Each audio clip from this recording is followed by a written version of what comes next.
Hi guys, and welcome back to another week of What's for Dinner. So good to have you all back one more time, and what you're going to see in this video are just some things that we were hungry for. I don't know about you all, but during this time of quarantine, we have just pretty much eaten the things that sounded good to us. That was one little bit of enjoyment that we could have during all the chaos and craziness that's been going on. So in this video, you're going to get to take a look at the things that we had for dinner, and here's one special feature at the very end. No, it's not Thanksgiving, but we had pumpkin pie. So stay tuned to the end and take a look at this pie I made. And with all that being said, let's jump into another week of What's for Dinner. Hi guys! For dinner tonight, I am going to try a new recipe for black pepper chicken stir fry, and it's a taste of home recipe. I love the black pepper chicken. It's one of my favorite dishes that they have. And so I looked up several recipes, and this one sounds close to what I can pull off with the ingredients that I have. This wasn't a meal I necessarily planned on making, but I have most of the stuff for the main components. So we are going to pull this together. Let's just see here. Doesn't that look amazing? So I'm getting ready to dice up my chicken. I have one and about half of another boneless, skinless chicken breast. It's been marinating in some teriyaki for several hours. So I'm going to dice that up, and then I'm going to show you what I've got going on over here on the stove. I have some multicolored peppers, so I'm going to do this orange one, and this is about half an onion, and these are just kind of sauteing together in the pan. Earlier today I cooked up some of the Trader Joe's, I think it's the basmati rice. For fried rice, you want your rice to be cold. And I just went ahead and sauteed these onions because I just wanted to bring out the sweet flavor. So I just did, I would say about a cup of onions, low and slow. And then I just went ahead and threw those in there with the rice. I've been making a lot of rice lately, fried rice, probably once every other week or so. We have just really been enjoying Asian food since we can't go to, you know, the Chinese buffet or whatever. We've just been having it here at home. It's been delicious. So I'm going to show you as I get this all together. I think this is going to be a yummy meal.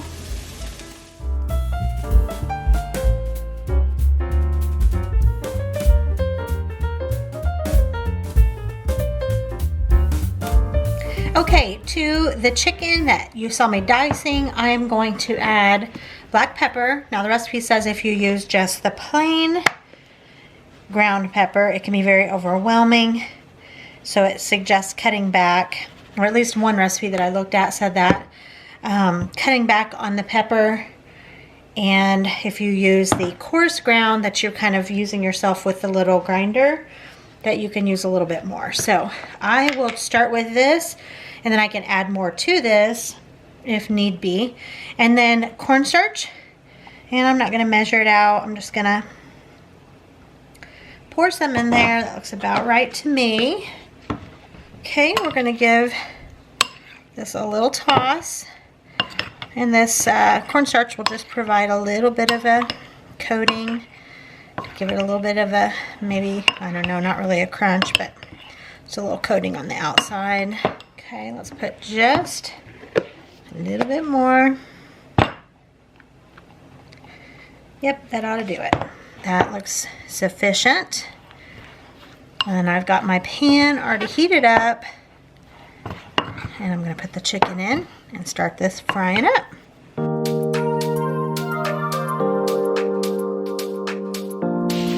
Not too worried about this clumping together. It will all come out here in the wash in a few minutes. It's going to be just like it's supposed to be.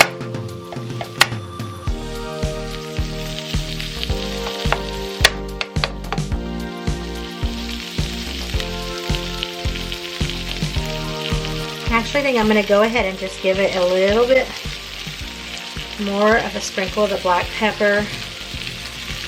Okay, I'm just going to let this fry pretty slow here. Not in any big hurry tonight, so I'm going to just kind of fry low and slow and move on to getting the sauce together. Look how amazing this chicken looks. It is browning up so nicely. I sprinkled just a tiny bit of curry in there. I don't cook with curry very much, but either the recipe that I'm looking at right now or a couple that I looked at prior to this one curry was in there, so I put a sprinkle, I mean just a tiny little pinch of curry. All right, and can you just use your imaginations with me? Right here, you're supposed to be looking at a clip of me making the sauce. I had great footage, and it will not import correctly. I don't know what's going on with iMovie, but I've been trying since yesterday to get this clip to import, and it will not. It just keeps telling me that it's corrupt. So use your imagination on 1 tablespoon of teriyaki, 1 tablespoon of honey, and the sauce made this chicken look so shiny and beautiful. It was delicious. I went ahead and added my veggies back in here, and at the end, of course, you'll see a picture of what our plates look like, but that's what happened with that clip. So I just wanted to go ahead and get this video up. Thanks for dealing with that little glitch that we had. Hopefully that won't happen anymore. All right, you've seen me make fried rice several times lately, at least 2 or 3 times, I think. So my rice was cooked today, this morning. It's cool now, and I'm just gonna pour in a bit of olive oil. That's to fry it up. Normally I do it in a skillet or on a sort of a deep griddle that I have, but I'm just doing it in this pan. It's gonna work out just fine.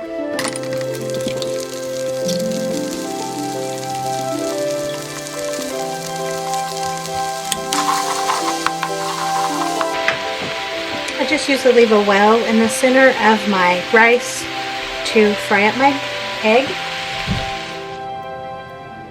Alright, the fried rice is done. So I just added in my peas and carrots. It's the frozen peas and carrots blend. And I put in a little bit of additional oil to continue frying it. It tastes delicious, and it's all done. And I think everything's done now. The mini egg rolls are just finished up in the air fryer, and we're going to make our plates.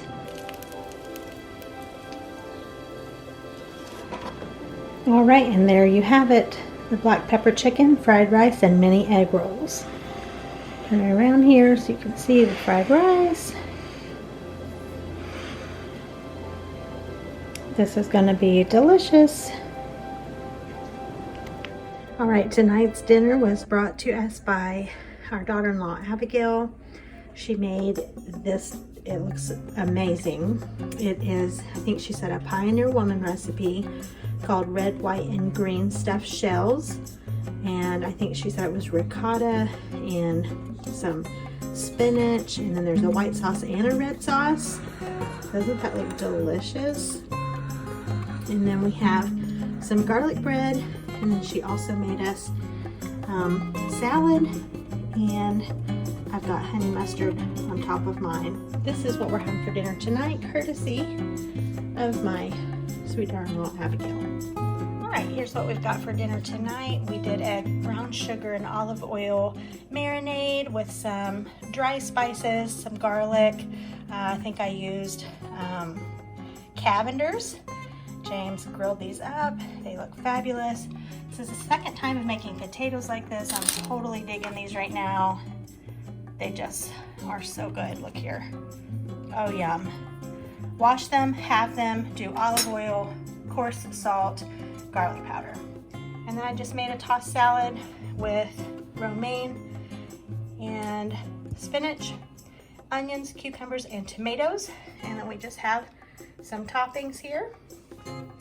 We have some lemonade and a raspberry pie, which is raspberry, blueberry, and blackberry. And we'll have ice cream with that. So that's what we're having tonight. Okay, for dinner tonight we have ham and beans. I've got them over the cornbread, some chow chow, and some jalapeno peppers and a slice of onion. And then this is leftover potato from last night and leftover pork chop from last night.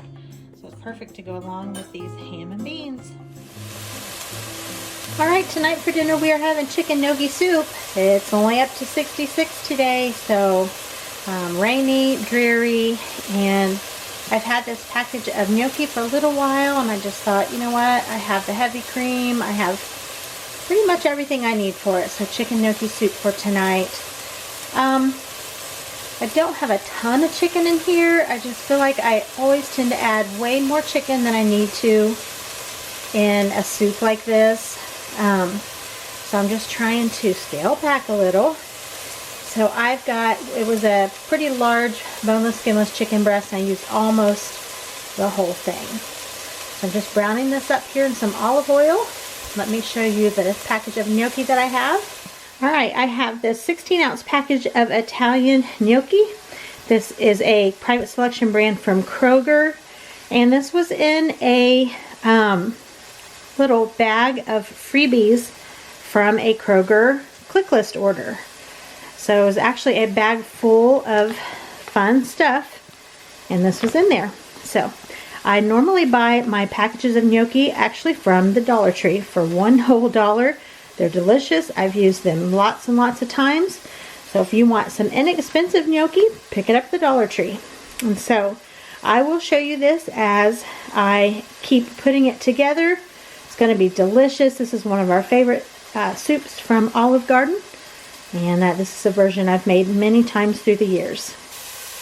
Alright, now I've added in the onion.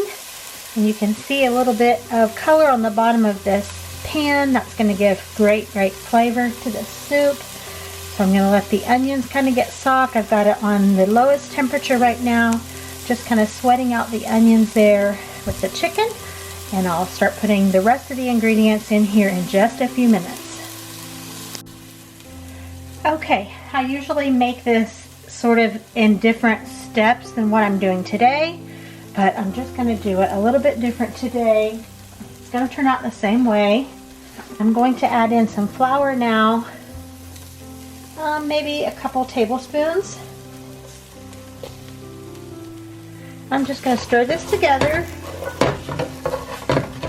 And basically this is just going to be the thickener for the soup. Perfect. And now I'm going to turn it up just a little bit and pour in my chicken stock. I have some homemade chicken broth here, chicken stock from a few days ago when I cooked up some chicken, so I'm just going to pour that in. I'm going to turn the temperature up a bit here.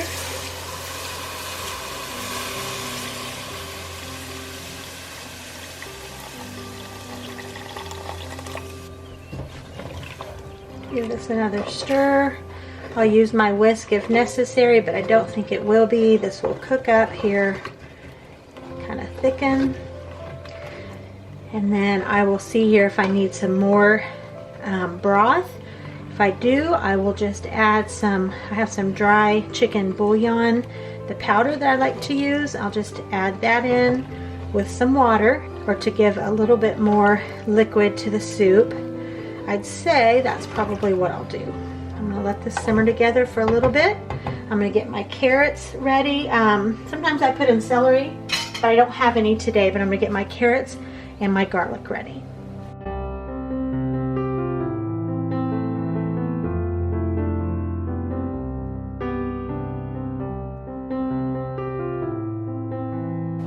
Okay, you can see how wonderfully thick this is.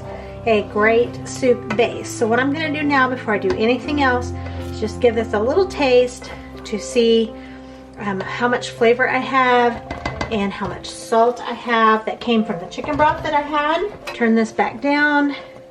I'm just going to give a little taste here to see what kind of flavor I've got going on at this portion. It's very flavorful actually, so what I think I'm going to do is add just about maybe a cup or so of water. Okay, about a cup of water in there. Of course, towards the end of this soup, you add in heavy cream or half and half because it is a cream-based soup. So that will make up the rest of the liquid portion of this chicken gnocchi soup. So this looks awesome.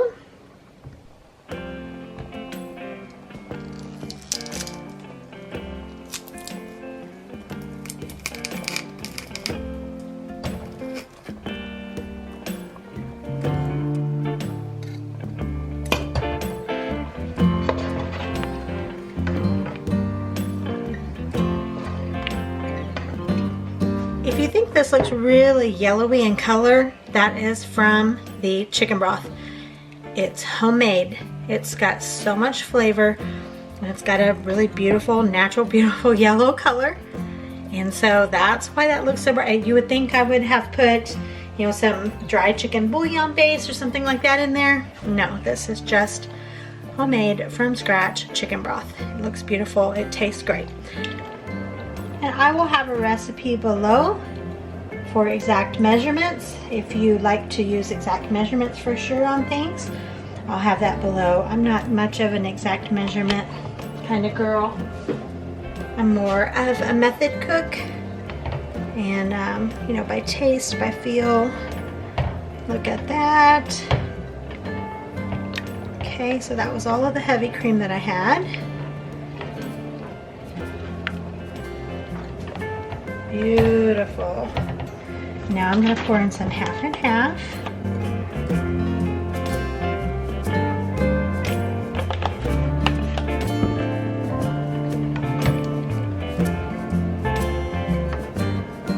Looking lovely. All right.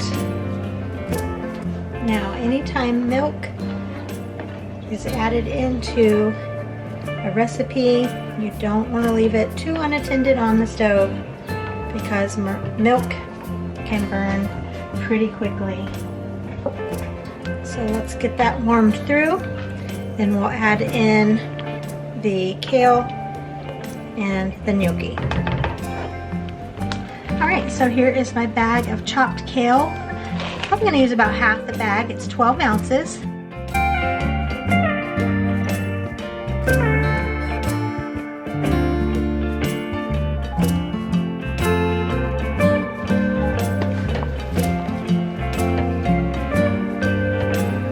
Oh, look how pretty.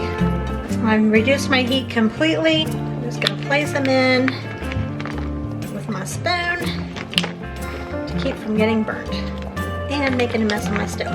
Now that I'm down just a few, I'll just kind of pour in and catch them with my spoon. Now, the only fault with Olive Garden when you have chicken gnocchi soup there, in my opinion, is you just don't get enough of the gnocchi. So when you make it at home, you have as much gnocchi as you want. So I like to keep the ratio between the broth, the chicken, and the gnocchi about the same. That way you just don't have a ton of broth. We like to have some gnocchi, like one with every bite. This is just about perfect. Okay, this is on the lowest setting for the flame. And these take just a few minutes to heat through. And here it is. James and I both agreed this was the best I have ever made. It was so good. I'm going to use the other half a bag of kale and make another pot here before it gets real hot. We put croutons in it and it was divine. Alright guys, I am putting together a pumpkin pie and I wanted to show you this. I know it's not really a pumpkin pie season when you typically eat pumpkin pie, but when your husband requests a pumpkin pie and it is one of his favorite desserts of all times, you make him a pumpkin pie. Now, I don't make pumpkin pie from scratch a whole lot. And I don't know if you consider this from scratch. I did not make the pie crust, but this is my from scratch pumpkin pie. So I wanted to show you this. I bought this at Aldi kind of on an accident. I was thinking that I was just buying pumpkin. I don't think I've ever bought the pumpkin pie mix. So this is the Baker's Corner brand from Aldi. And I want to say I just sampled this before I put the eggs in there. I just took a little taste of it. I wanted to see how the spice or the sweetness factor was with this, because we don't like a real spicy pumpkin pie, especially cloves, like the heavy clove taste. You guys, this is really good. I love the flavor of just the pumpkin pie mix. So I'm pretty sure this is going to be a yummy pie. And all you do, I'll show you the side here. And the lighting's not the greatest. Let's see if we can find a spot. You just use this can, 30 ounces, 2/3 a cup of evaporated milk. I'm using half and half because that's what I have. You use 2 eggs and your unbaked pie shell and you bake it. That's pretty easy. So I have my pumpkin in here. I have my 2 eggs in here. That one looks like 3 eggs, but it's not. That's just 1 egg. And then I've got my 2/3 of cup of half and half that I'm going to use. And you just stir this together until it's incorporated, and you put it in your pie shell. So I'm going to give this a stir. I was kind of thinking when I noticed that is what I had bought when I came home from the grocery store a couple weeks ago, I was like, oh man, this may not work out.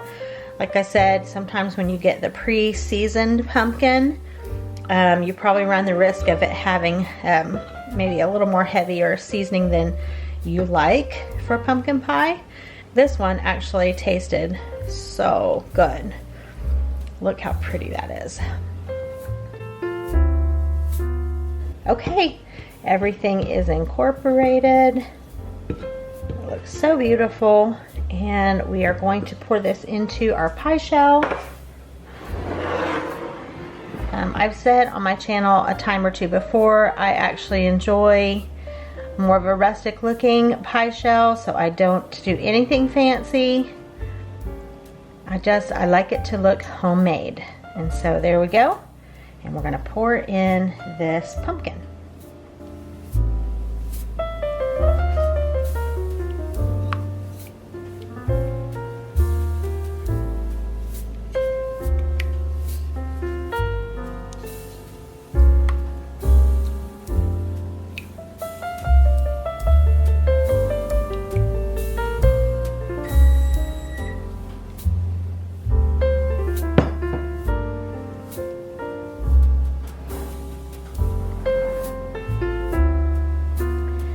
All right, there we have it.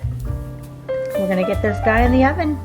Let me just say, James was super duper happy. This came out wonderful. I would definitely buy that again.